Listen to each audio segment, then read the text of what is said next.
It is that all things are interrelated, and our current agonies are not unconnected to those being endured by other men elsewhere around the world.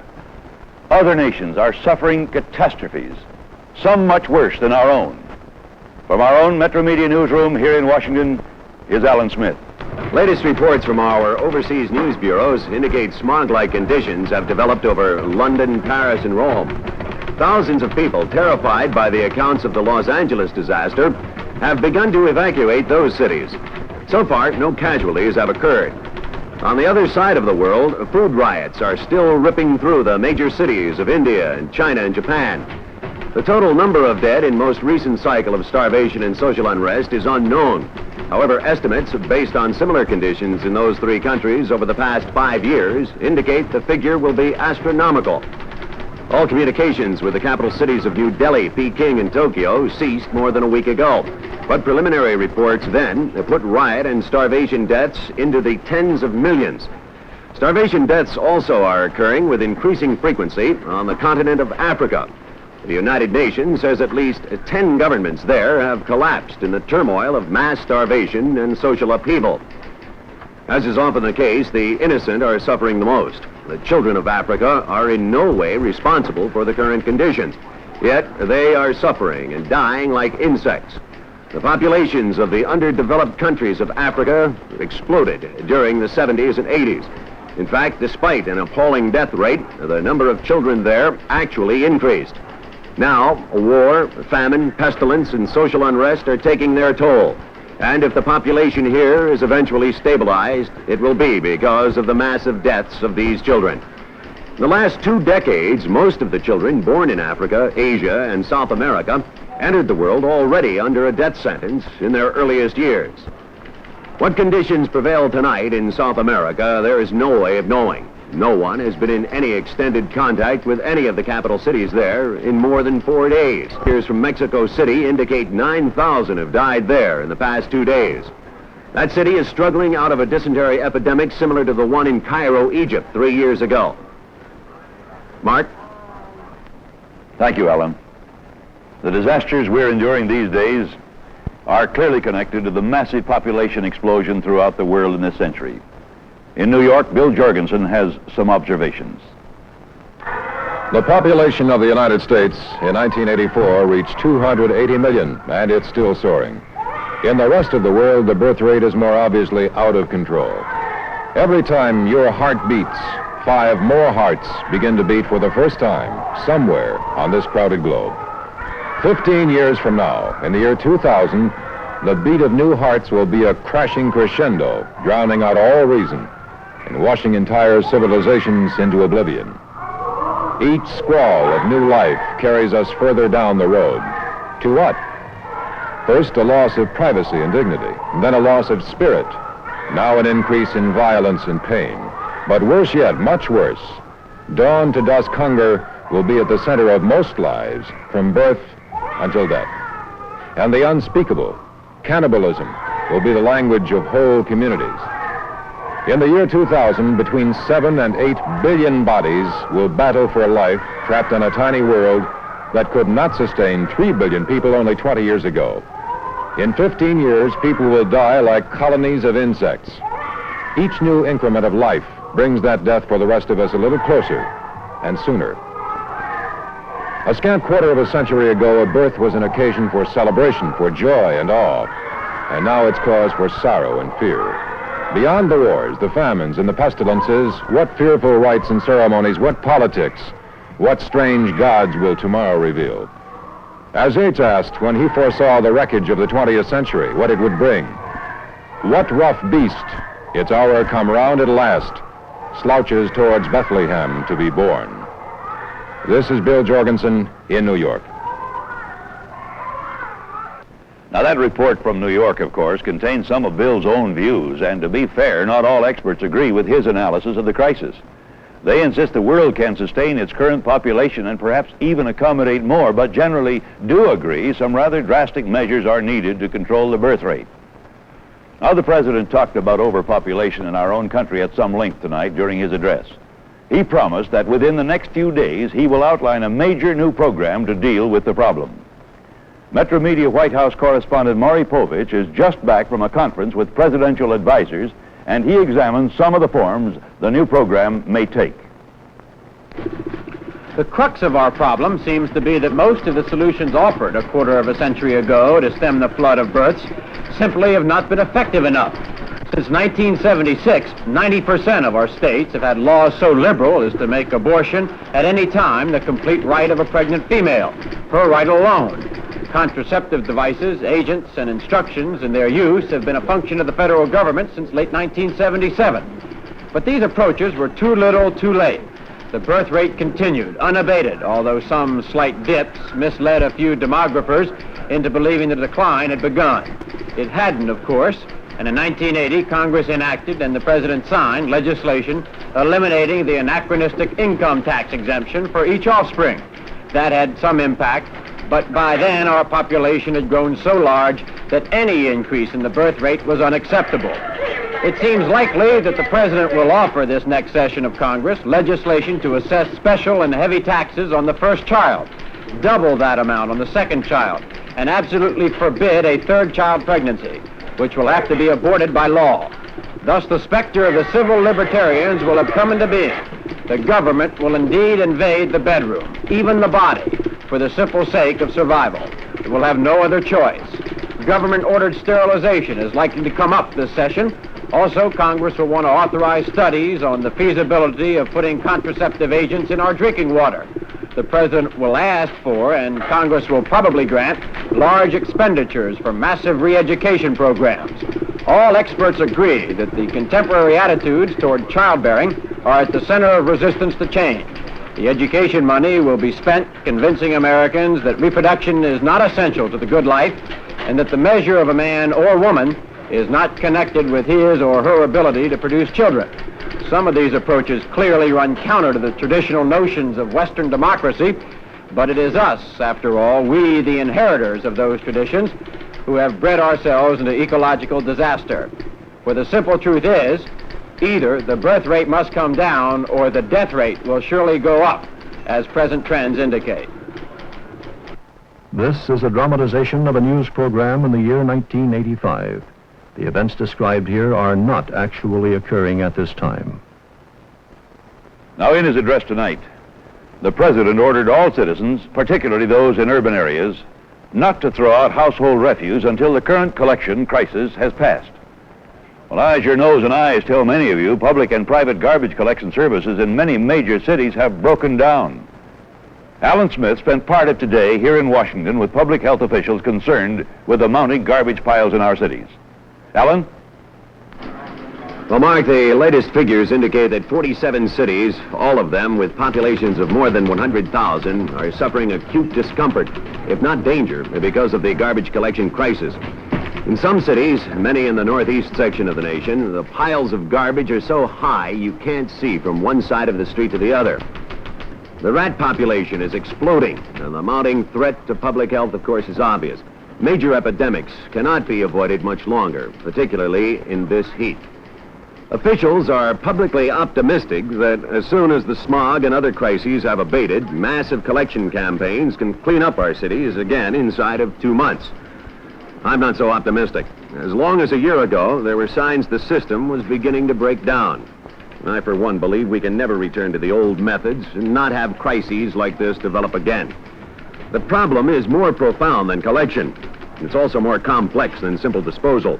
We have enough space in the United States to bury our refuse efficiently if we're willing to spend the money to transport it around the country. But the real issue is waste. Just how long can we go on manufacturing things, using them once and then discarding them forever? How long can we pretend our resources are inexhaustible? 15 years ago, experts were decrying the consumer convenience syndrome that motivated American manufacturers and the public. Even then, they warned that contemporary disposal systems would have to be replaced with techniques for the recycling and reuse of garbage. No one paid much attention. Until recently, it's always been cheaper in this country, with our abundant resources, to make new items rather than recycle or rework the old ones. Well, now, of course, our streets and lots are buried in one-way, no-return bottles and aluminum cans and plastic products that won't decay. Then there are tons of paper and cardboard containers for which whole forests have perished. Here in the middle 80s, we find each American using some 600 pounds of pulpwood products each year, much of it as packaging or decoration for the goods they cart home. In the rest of the world, people with simpler lives use only 4 or 5 pounds of pulpwood a year. And most of the stuff we cart home ends up in the garbage pile, never to be used again. The wholesale destruction of our once great forests to manufacture frivolous cardboard packages recalls that anguished cry from Thoreau. Thank God they can't cut down the clouds. Well, looking at our skies these days, I'm not so sure. It's not just household garbage that's burying us. The American countryside from coast to coast is scarred with junk cars. Recent estimates indicate more than 80 million abandoned cars rot beside our superhighways and pile up on vacant lots. And so here we sit in the last quarter of the 20th century, staring vacantly at empty horizons, crowded and poisoned by our own refuse and rustling toward death through stacks of old newspapers and rusting automobiles. Mark? The governor of Illinois declared martial law today in and around Chicago. That city is suffering a major water shortage crisis. Riots and lootings have broken out, and there have been some casualties. Joyce Velasco reports.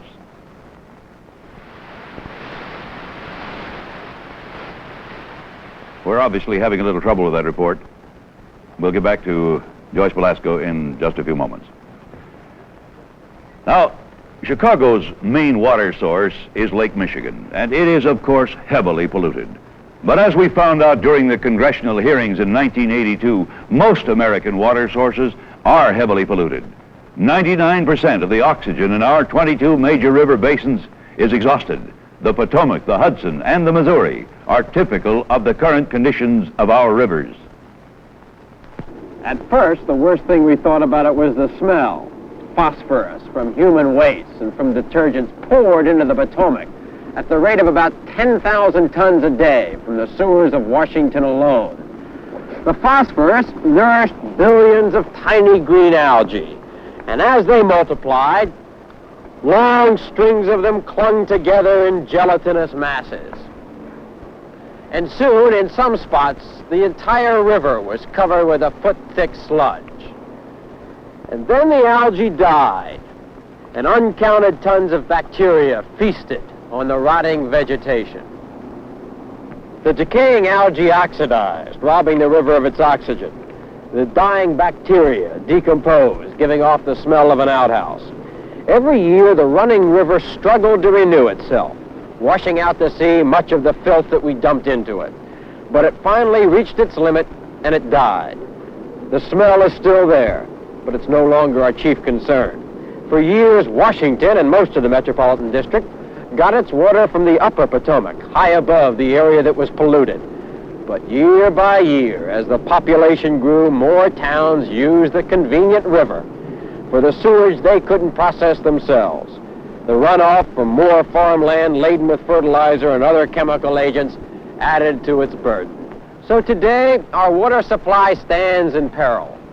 And we here in Washington, in the nation's capital, stand indicted by a silent stream. Without oxygen, without beauty, and without a future. This is Maury Povich on the Potomac. The Dutch explorers 300 years ago were almost poetic about the broad Hudson River. They rhapsodized about the sweetness of the air, the purity of the water, the abundance of fish in the river, and game on the shores. But by the middle of this century, the once sparkling waterway was the dumping ground for more than 400 industrial polluters who poured an incredible brew of chemicals, dyes, acids, oil, silt, soap, and detergents into its overburdened waters. They were helped in their destruction by scores of towns and cities along the river banks who filled it with human excrement and the other effluent of urban life. By the early 1970s, New York Harbor was a cesspool. The river for more than 100 miles north was fouled with rotting boats, old tires, raw sewage, and 1,000 other putrid products. There were some efforts to clean up the Hudson, but as the population continued to grow, The government refused to spend money for efficient cleansing systems, and the sewage treatment plants of the 1970s were outdated before they were ever built. And too many attempts to stop individual polluters went through an endless series of arguments, hearings, and court battles, and then frequently failed to accomplish very much. So each year, the river where shad and sturgeon had once swum upstream to spawn became dirtier.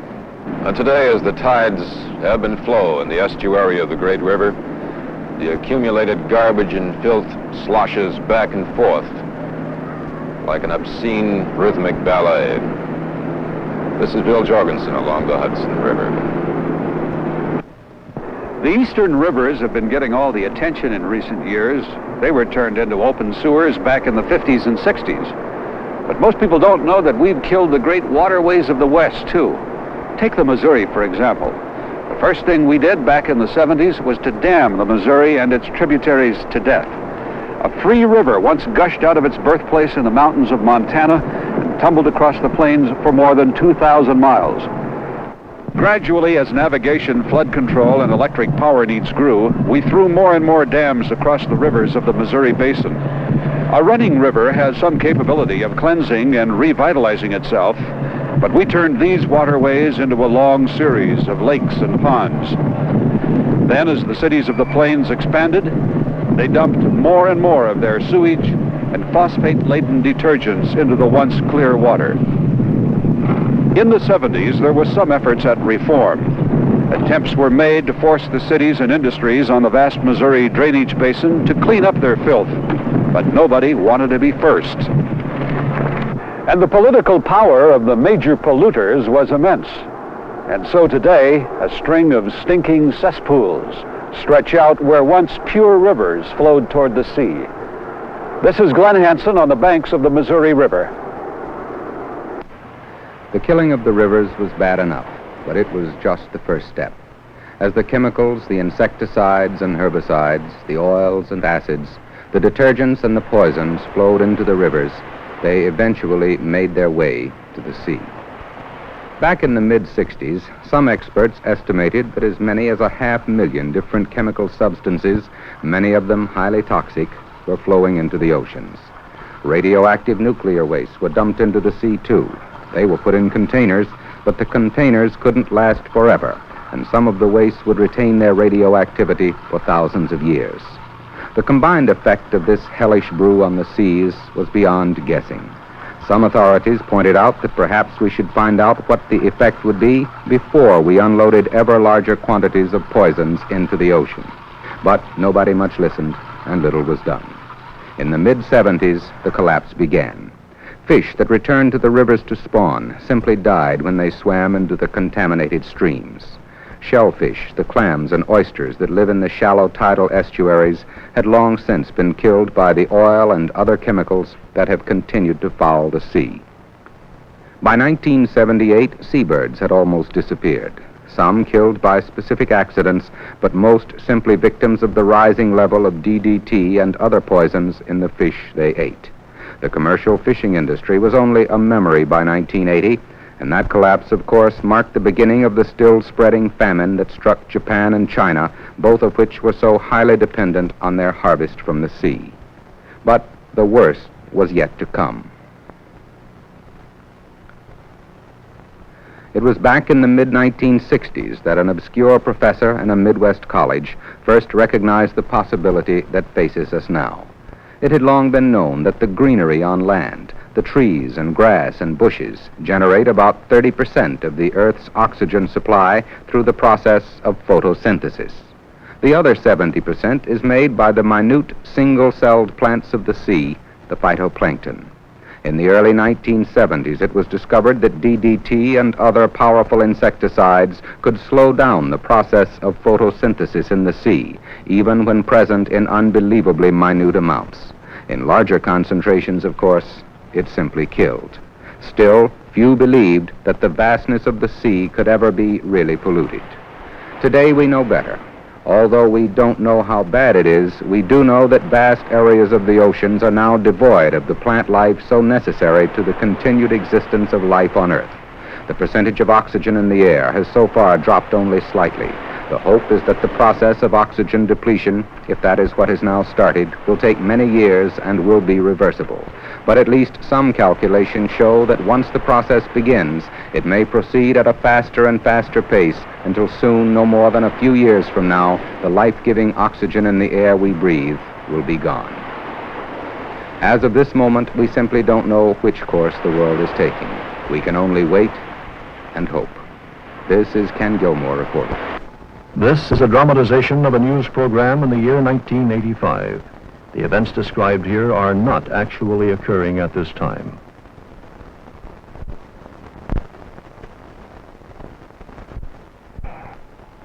This is a dramatization of a news program in the year 1985. The events described here are not actually occurring at this time. In the clamor over the obvious pollutants in recent years, few Americans took... We have some late developments now in the Los Angeles smog catastrophe. We switch to George Putnam. Despite an order banning all traffic except emergency vehicles on the Los Angeles freeways, the roads are now jammed beyond belief. And this city is beginning to experience what may be the most disastrous highway death toll ever. Fatalities are already into the hundreds and mounting. Military and civilian authorities are attempting to enforce the order that no cars can leave the area. They're instructing citizens to not even try. For still more car exhaust will only multiply the death rate.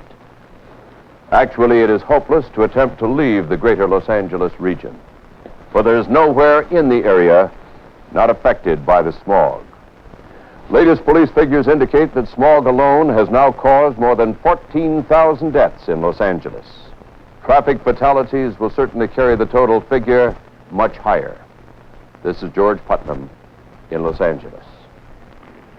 Now let me reassure our viewers that the Los Angeles experiences George just described are unique tonight in America.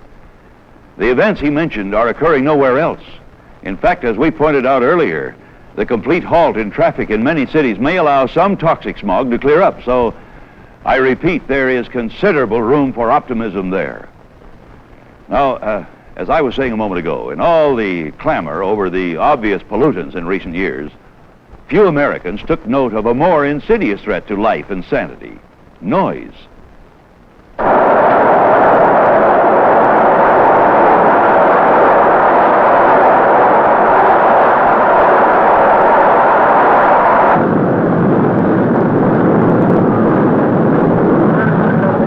Even back in the 60s and 70s, we knew that noise makes people deaf. Factory workers, big city taxi drivers, heavy machine operators often had hearing problems. Today, authorities estimate that 75 million of us have some kind of hearing impairment.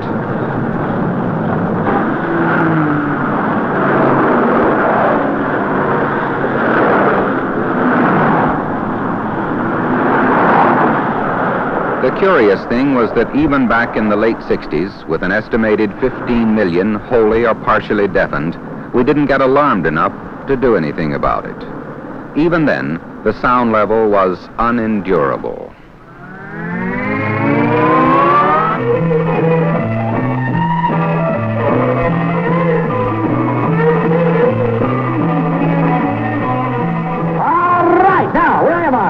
More music for you. Got a new club at Cincinnati. There was Kitty Getty Dead at Flower Beach. It's Royal Lake Road out there in Mansfield.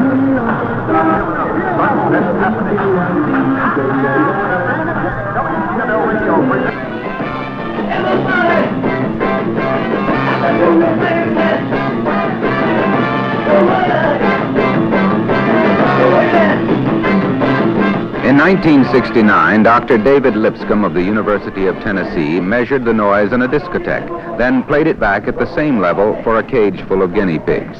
They lost their hearing, and he found that the delicate cells in their ears had been destroyed.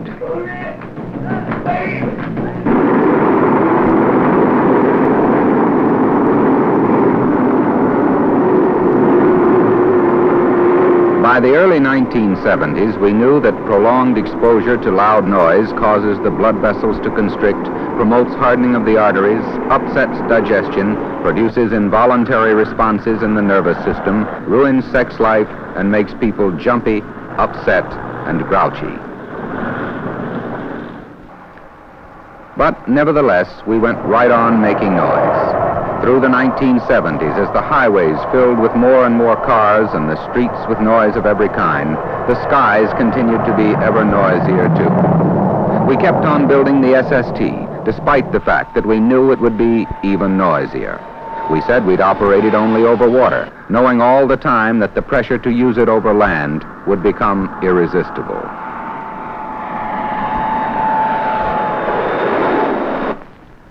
Researcher Kenneth Henry of the University of Wisconsin was the first to prove that sound can kill.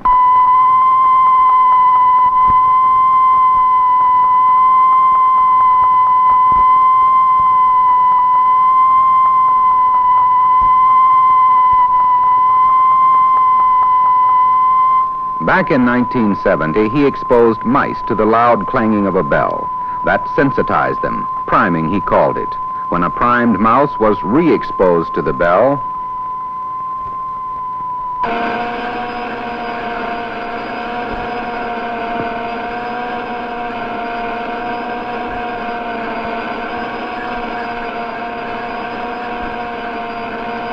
it died. It took just 15 seconds.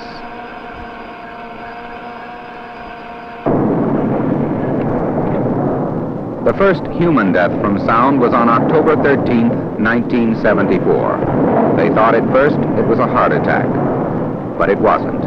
It was noise. There were a good many after that, in places where the noise level was high.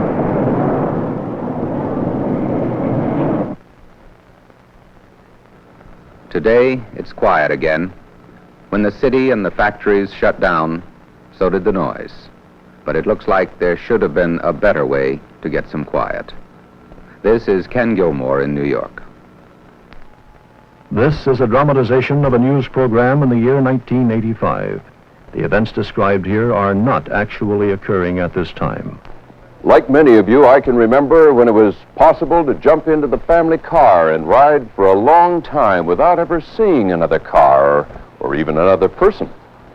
The United States looked like an impossibly large land a century or so ago. And if a man couldn't make it in the East, there was always the West. If not Boston, then Chicago or Denver or Salt Lake City or even as far away as Los Angeles. But we could, and we did, run out of land. There was an ocean on the other side of the Rockies, and we found it and we stopped, turned back and began to strip our rich earth of its life. We moved mountains, made roads, mined the minerals, and cut down the great forests. And everywhere we went, we built cities and industries. We created marvels of technology and ingenious machines to take us on our mission.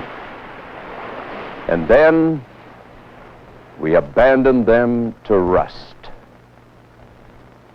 And now we are abandoned. We tamed nature, we thought. And now she is taming and shaming us. For we have learned there is an end to everything.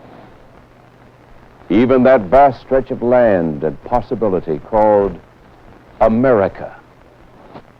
How did we get here? Why has it come to this? How did we cancel out the possibility that America offered a half a century ago and replace it with a future so dark that no one can tell what it may bring? 15 years ago, it seemed everyone in America was against pollution.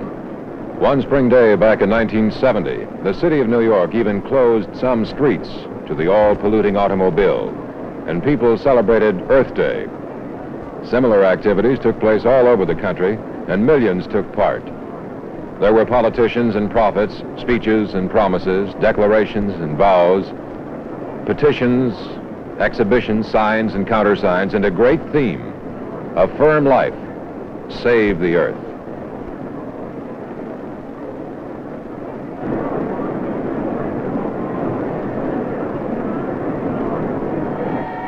In those days, people sang a lot more than they do now.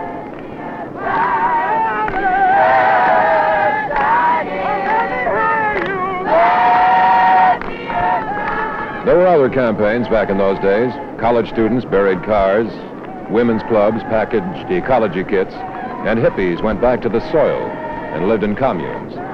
Ambitious men jumped on the environmental bandwagon, promised heaven, and delivered hell on earth. There was a spate of newspaper and magazine articles and a flood of television programs on pollution and survival. But the sun still shone clearly in those days, and there was greenery in the parks, and the people went to enjoy the air.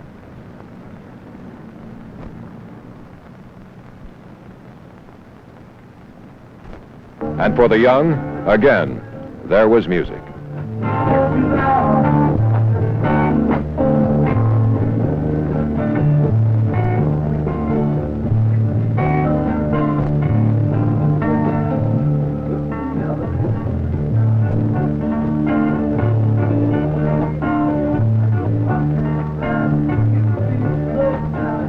People felt pretty good about things back then. They didn't know what the years would bring. There were wise men who predicted what would happen, and they tried mightily to do something, but there weren't enough of them. Most people assumed that since ecology had become a catchword in cocktail chatter, something was being done, and suddenly, it was too late.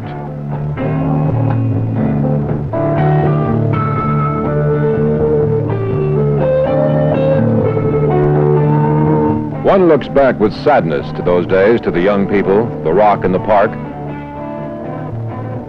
the brave little parades, and one wonders what would have happened if the people had fully realized what was already around them and what the future would bring.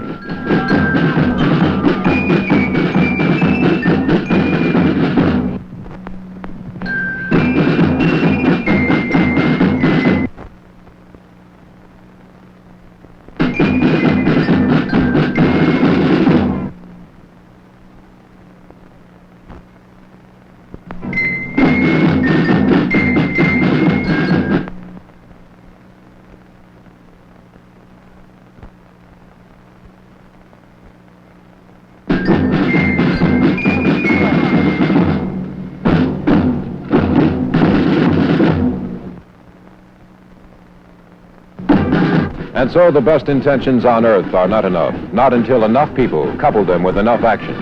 That's the lesson we've finally learned, too late. This is Bill Jorgensen in New York. Bill, what you were just saying, do you really think it's too late?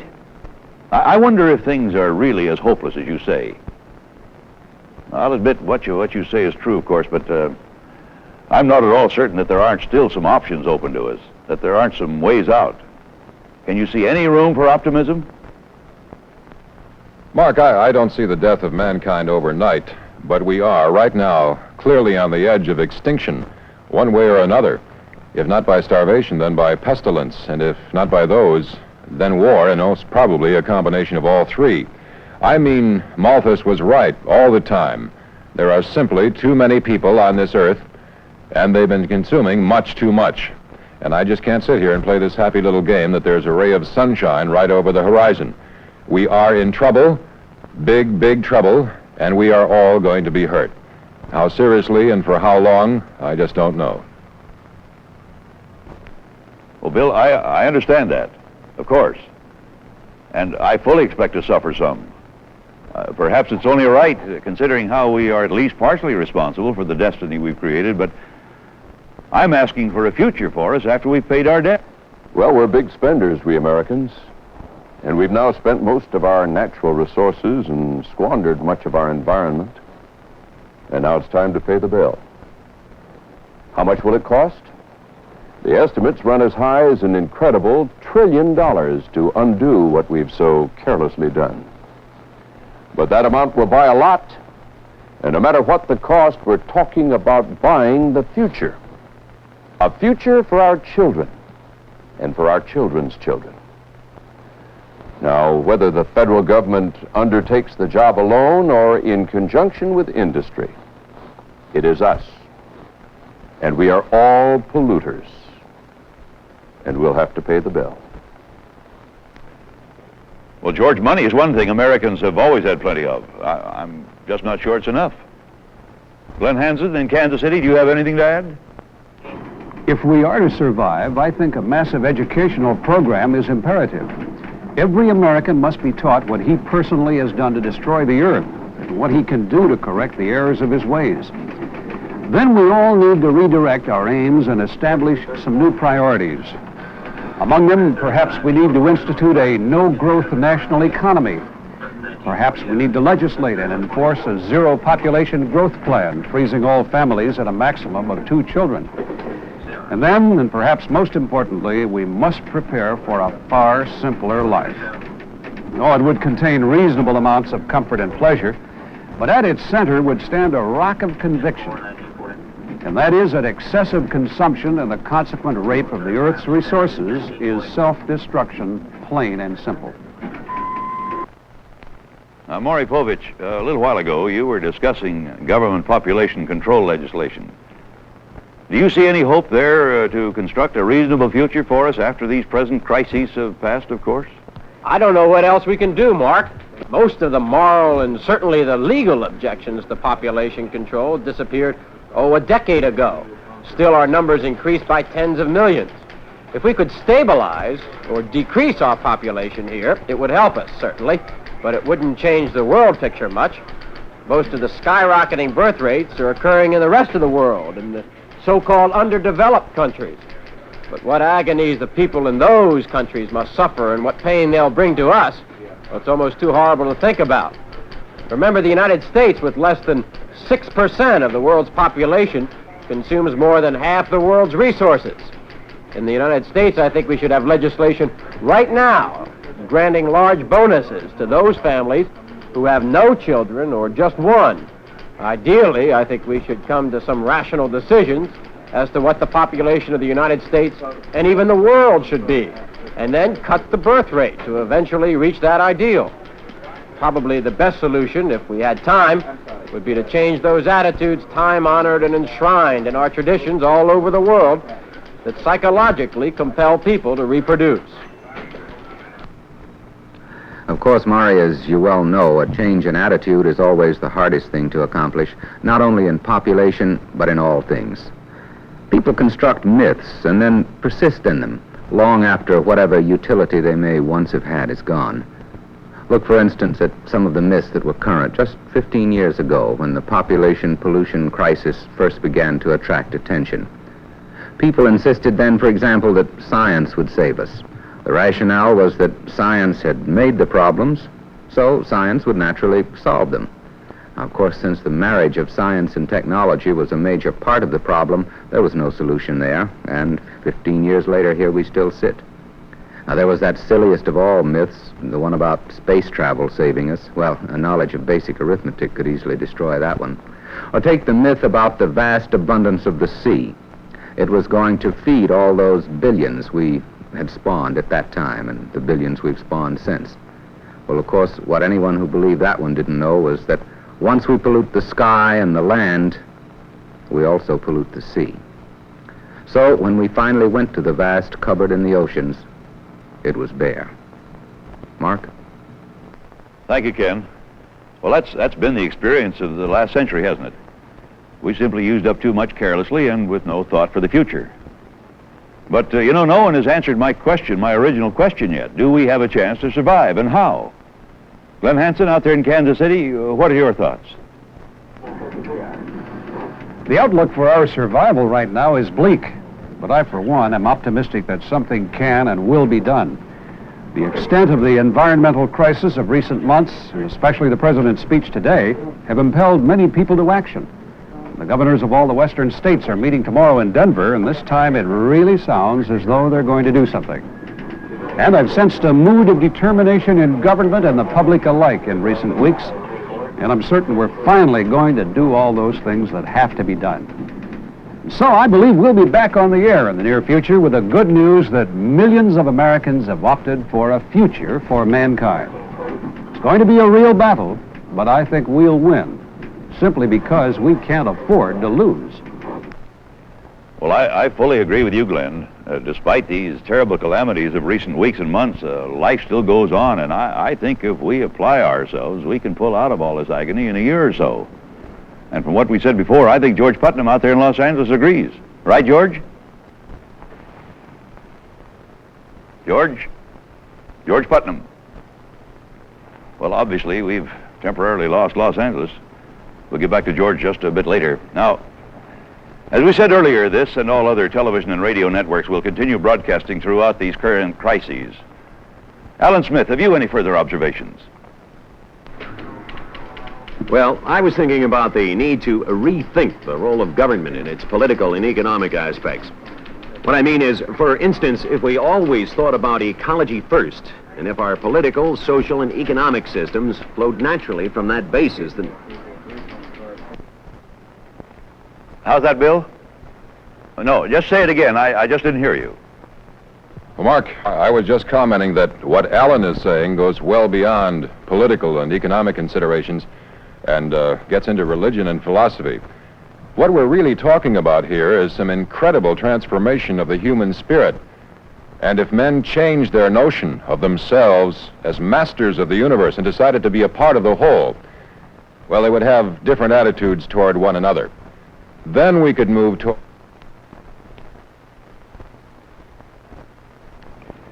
Well, we've obviously lost New York. We'll get back to Bill Jorgensen later on this evening. We also expect to be able to contact Chicago later on. These temporary interruptions are to be expected considering the state of crisis that exists. Now, there are some hopeful developments tonight in the Pacific Northwest, and for that story...